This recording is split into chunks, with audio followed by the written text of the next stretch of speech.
விடுமுறை தினத்தையொட்டி கன்னியாகுமரி மாவட்டம் திருப்பரப்பு அருவியில் குவிந்த சுற்றுலா பயணிகள் நீண்ட நேரம் குளித்து மகிழ்ந்தனர். இது குறித்தான விவரங்களை நம்முடைய செய்தியாளர் ஆனந்த் வழங்க நாம் கேட்கலாம். ஆனந்த், முழு விவரங்கள். வணக்கம் சாம். கன்னியாகுமரி மாவட்டத்தில் கடந்த 2 நாட்களாக தென்மேற்கு பருவமழை பெய்து வந்தது. இதனை அடுத்து தற்போது மலையோர பகுதிகளில் மற்றும் மாவட்டம் முழுவதும் தற்போது மழையின் தாக்கம் பரவலாக காணப்பட்டு வரும் நிலையில் இன்று பாரத நாட்டின் 78வது சுதந்திர தினத்தை முன்னிட்டு விடுமுறை அளிக்கப்பட்டுள்ளது. இதனால் சுற்றுலா பயணிகள் சுற்றுலா தலங்களை நோக்கி படையெடுத்து வருகின்றனர். அந்த வகையில் குமரியின் குற்றாலம் என அழைக்கப்படும் திருப்பரப்பு அருவியில் காலை முதலே சுற்றுலா பயணிகள் குவிந்து வருகின்றனர். திருப்பரப்பு அருவியில் கொட்டும் தண்ணீரில் நீண்ட நேரம் நீராடியும் தங்கள் குடும்பத்தினருடன் விளையாடியும் தங்கள் விடுமுறை நாட்களை மகிழ்ச்சியாக கொண்டாடி வருகின்றனர்.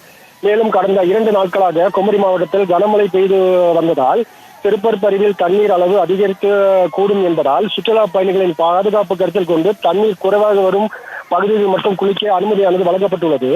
தமிழகம் மட்டும் இல்லாமல் அண்டை மாநிலமாக கேரளாவில் இருந்தும் மற்றும் பல மாவட்டங்களிலும் ஏராளமான சுற்றுலா பயணிகள் வந்தம் உள்ளதால் திருப்பரப்பு அருவி களை கட்டி வருகிறது. சார், தற்போது விவரங்களுக்கு நன்றி ஆனந்த். செய்திகளை உடனுக்குடனும் துல்லியமாகவும் தெரிந்து கொள்ள சப்ஸ்கிரைப் பண்ணுங்க.